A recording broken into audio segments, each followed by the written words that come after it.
We spend so much time learning the right pronunciation for every word. But when we put all the words together, we don't sound very natural. And when we are listening to native speakers, sometimes it can be very difficult to understand what they are saying. Oh, Lily, I have to tell you, once again, I saw Tim in the supermarket. Each time I go to the supermarket, he is there. It's like crazy. I don't understand.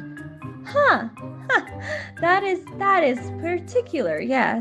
So when natives speak, naturally they connect their words, and this is called connected speech, which is the use of a mixture between strong form and weak form communication.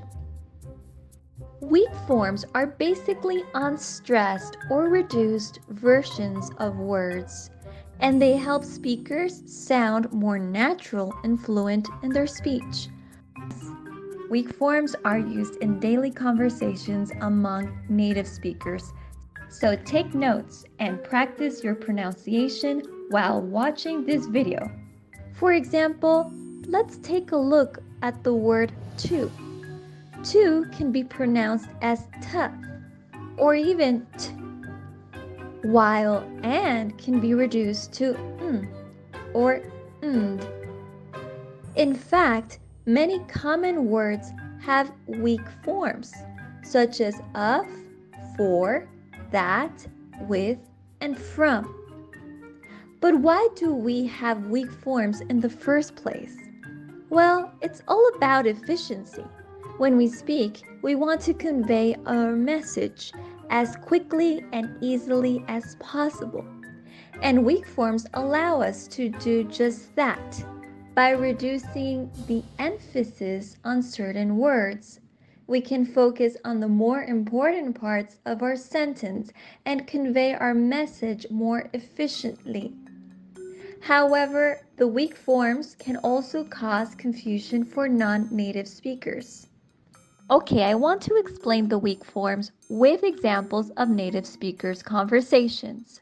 So here we're going to start with this small dialogue. So are you like new? The sound of R is the strong form sound. R, R. Okay, now listen to the other part. So you're new. In this case, there is a contraction, your, and this makes it into a weak sound. So you're new. Instead of saying you are new, he is saying so you're new. So you're new. In this case, we can hear the weak sound, your, er, of the word are. Like a transfer student? Huh? I hadn't really noticed you in class before. Oh. Like a transfer student? Okay, in this case, the word can be a or a. The strong form of a is a, and the weak form is a. And is the typical sound that is called the schwa sound. So instead of saying like a transfer student, he is saying like a transfer student. Listen to the difference. Like a transfer student versus like a transfer student. Like a transfer student. Next part. I hadn't really noticed you in class before. Okay, here again, there's the schwa sound. I hadn't really noticed you in class before. Strong form, I hadn't really noticed you in class before. Weak form, I hadn't really noticed you in class before. Can you notice the difference? Okay, next example. Process of elimination. Okay, another word that can be used in the weak form is the preposition of. Process of elimination. So instead of saying process of elimination, he is saying process of elimination. Of elimination. Of. Okay, now let's compare the strong form and weak form individually per word. Are, strong form. Are, weak form. A. Strong form. A. Weak form. U. Strong form. J. Weak form. Of. Strong form. F. Weak form.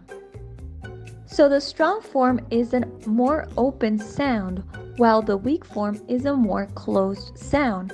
And in the weak form, all of them have the same schwa sound, the uh.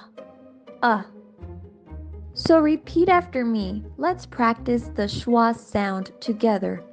Uh. Now, if you want to know when to use the weak form versus the strong form, then click to watch the next video and do not forget to subscribe.